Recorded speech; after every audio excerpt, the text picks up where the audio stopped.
ना। मकबूल अहमद अंसारी, पार्षद नगर परिषद नागौर। जी बताइए ये मोहर्रम के बारे में थोड़ा। मुहर्रम मुहर्रम एक त्यौहार नहीं बल्कि एक गम का दिन है। इस दिन हमारे इमाम हुसैन करबला के मैदान में शहीद हुए थे और इस दिन दुश्मनों ने उनको बहुत ही सताया था और पानी पानी तरसते हुए वो इस दुनिया से विदा हो गए थे। तो इस दिन मुहर्रम के दिन लोग अकीदत से बच्चों को और आने वाले जाने वाले जायरीनों को छबील पिलाकर उस दिन को मनाते हैं। मुहर्रम यानी ताजिए जो है वो हिंदुस्तान और पाकिस्तान, इस दो ही मुल्क के अंदर ताजिए बनाए जाते हैं। बादशाह तैमूर लंग थे जब हिंदुस्तान पाकिस्तान ये सारा पूरा एक ही देश था। जब बादशाह तैमूर लंग थे वो हर मुहर्रम की 10 तारीख को इमाम हुसैन के रोजे पर बगदाद जाकर वहाँ ज़ियारत करते थे, लेकिन किसी कारणवश कोई काम होने की वजह से वो वहाँ नहीं जा पाए। तब वो दिल ही दिल में बहुत गम करने लगे, रोने लगे। तो उनका वजीर था, उसने पूछा बादशाह सलामत क्या बात है, आप रो क्यों रहे हो? तब आपने कहा था वजीर तुम जानते हो कि मैं हर साल मुहर्रम की 10 तारीख को इमाम हुसैन का रोज़ा देखने जाता हूँ, लेकिन इस बार मैं नहीं जा पा सका, यही गम है मेरे को। तो आपने कहा, वजीर ने कहा कि बादशाह सलामत आप ऐसा कीजिए, आपको वो नक्शा मालूम है उस रोज़ा मुबारक का, वैसा के वैसा एक नक्शा बनाइए, बनाकर आप भी उसकी ज़ियारत कर लीजिए और आपके आवाम को भी बताइए कि देखो इमाम हुसैन का रोज़ा इस तरीके का, ताकि वो लोग वहाँ नहीं जा सकते लेकिन यहाँ पर वो उस जगह की ज़ियारत करके उनके दिल को सुकून मिल जाएगा। तो तब से ये धीरे धीरे रूप बदलता हुआ ताजिया का रूप बन गया और वो ताजिए की परंपरा आज तक चली आ रही है। सही मायने में तो इस दिन बड़ा दुख का दिन है।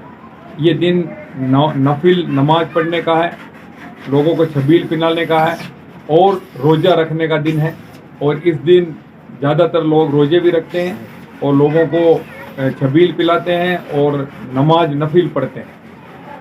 तो ये ताजिया की परंपरा बादशाह तैमूर लंग से चली आ रही है और आज तक चलती रहती है। आप देख रहे हैं यहाँ पर भी एक ताजिया बना हुआ है, ये बाजरवाड़ा नागौर का ताजिया है। ये 1 नंबर का ताजिया कहलाता है। यहाँ पर कुल 9 ताजिए हैं, जिसमें से 1 नंबर ताजिया ये बाजरवाड़ा का कहलाता है, जो आपके सामने ये कारीगर बैठ कर बना रहे हैं। और ये ताजिया लगभग कंप्लीट होने की स्थिति में है, क्योंकि अब मुहर्रम में ज़्यादा दिन नहीं रहे हैं, 3-4 दिन का और बाकी है।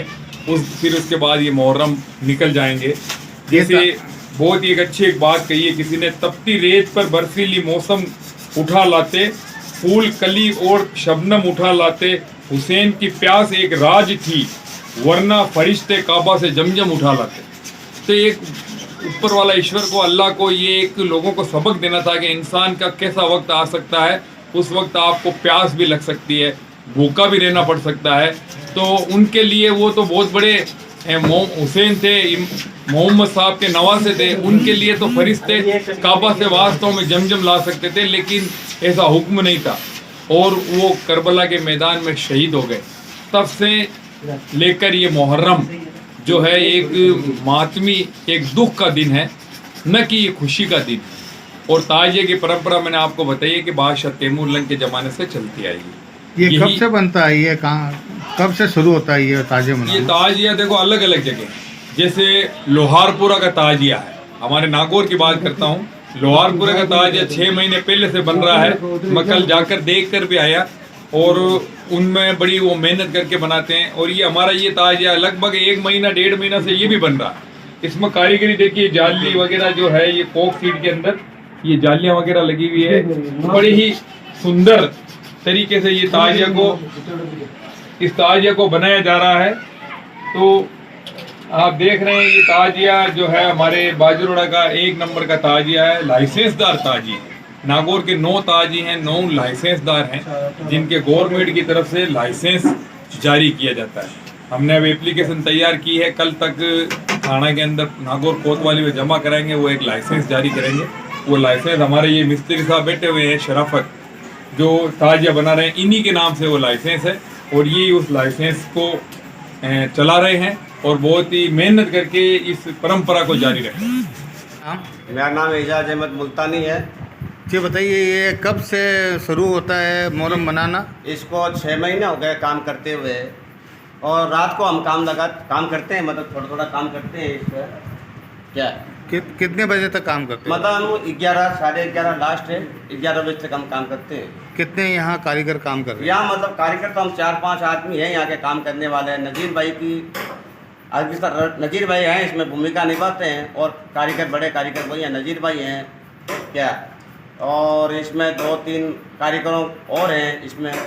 क्या इसमें क्या क्या दिखाया गया है? कहाँ के ये जो बना रहे हैं आप? ये तो मस्जिद का नक्शा है।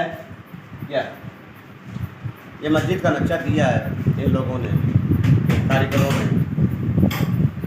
कौन सी मस्जिद का नक्शा है ये? कौन सी मस्जिद का बना रहे हैं आप? यह मलेशिया की मस्जिद का नक्शा दिया है। क्या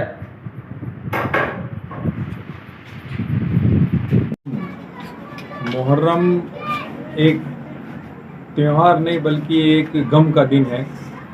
इस दिन हमारे इमाम हुसैन करबला के मैदान में शहीद हुए थे, और इस दिन दुश्मनों ने उनको बहुत ही सताया था, और पानी पानी तरसते हुए वो इस दुनिया से विदा हो गए थे।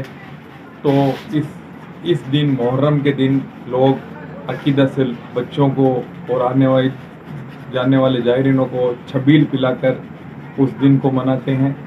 मुहर्रम यानी ताजिए जो है वो हिंदुस्तान और पाकिस्तान, इस दो ही मुल्क के अंदर ताजिए बनाए जाते हैं। बादशाह तैमूर लंग थे जब हिंदुस्तान पाकिस्तान ये सारा पूरा एक ही देश था।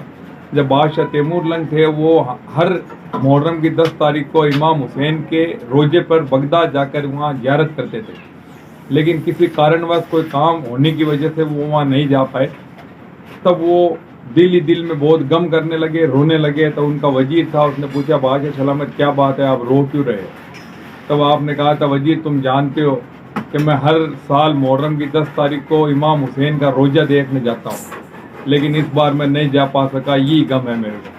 तो आपने कहा, वजीर ने कहा कि बादशाह सलामत आप ऐसा कीजिए, आपको वो नक्शा मालूम है उस रोज़ा मुबारक का, वैसा के वैसा एक नक्शा बनाइए, बनाकर आप भी उसकी ज़ियारत कर लीजिए, और आपके आवाम को भी बताइए कि देखो इमाम हुसैन का रोज़ा इस तरीके का, ताकि वो लोग वहाँ नहीं जा सकते लेकिन यहाँ पर वो उस जगह की ज़ियारत करके उनके दिल को सुकून मिल जाएगा। तो तब से ये धीरे धीरे रूप बदलता हुआ ताजिया का रूप बन गया, और वो ताजिए की परंपरा आज तक चली आ रही है। सही मायने में तो इस दिन बड़ा दुख का दिन है। ये दिन नफिल नमाज पढ़ने का है, लोगों को छबील पिलाने का है, और रोज़ा रखने का दिन है। और इस दिन ज़्यादातर लोग रोज़े भी रखते हैं और लोगों को छबील पिलाते हैं और नमाज नफिल पढ़ते हैं। तो ये ताजिया की परंपरा बादशाह तैमूर लंग से चली आ रही है और आज तक चलती रहती है। आप देख रहे हैं यहाँ पर भी एक ताजिया बना हुआ है, ये बाजरवाड़ा नागौर का ताजिया है। ये 1 नंबर का ताजिया कहलाता है। यहाँ पर कुल 9 ताजिए हैं, जिसमें से 1 नंबर ताजिया ये बाजरवाड़ा का कहलाता है, जो आपके सामने ये कारीगर बैठ कर बना रहे हैं। और ये ताजिया लगभग कंप्लीट होने की स्थिति में है, क्योंकि अब मुहर्रम में ज़्यादा दिन नहीं रहे हैं, 3-4 दिन का और बाकी है। फिर उसके बाद ये मुहर्रम निकल जाएंगे। जैसे बहुत ही एक बात कही है किसी ने, तपती रेत पर बर्फीली मौसम उठा लाते, फूल कली और शबनम उठा लाते, हुसैन की प्यास एक राज थी, वरना फरिश्ते काबा से जमजम उठा लाते। तो एक ऊपर वाला ईश्वर को, अल्लाह को, ये एक लोगों को सबक देना था कि इंसान का कैसा वक्त आ सकता है। उस वक्त आपको प्यास भी लग सकती है, भूखा भी रहना पड़ सकता है। तो उनके लिए वो तो बहुत बड़े हुसैन थे, मोहम्मद साहब के नवासे थे, उनके लिए तो फरिश्ते काबा से वास्तव में जमजम ला सकते थे, लेकिन ऐसा हुक्म नहीं था और वो करबला के मैदान में शहीद हो गए। तब से लेकर ये मुहर्रम जो है एक मातमी, एक दुख का दिन है, न कि ये खुशी का दिन। और ताजिए की परंपरा मैंने आपको बताई है कि बादशाह तैमूर लंग के ज़माने से चलती आई है। ये कब से बनता है? ये कब से शुरू होता है ये ताजिया मनाना? ये ताजिया देखो अलग अलग जगह, जैसे लोहारपुरा का ताजिया है, हमारे नागौर की बात करता हूँ। लोहारपुरा का ताजिया 6 महीने पहले से बन रहा है।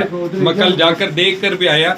और उनमें बड़ी वो मेहनत करके बनाते हैं। और ये हमारा ये ताजिया लगभग 1 महीना 1.5 महीना से ये भी बन रहा है। इसमें कारीगरी देखिए, जाली वगैरह जो है ये कोक सीड के अंदर ये जालियां वगैरह लगी हुई है। बड़ी ही सुंदर तरीके से ये इस ताजिया को बनाया जा रहा है। तो आप देख रहे हैं ये ताजिया जो है हमारे बाजरोड़ा का 1 नंबर का ताजिया है, लाइसेंसदार ताजी है। नागौर के 9 ताजी हैं, 9 लाइसेंसदार हैं जिनके गवर्नमेंट की तरफ से लाइसेंस जारी किया जाता है।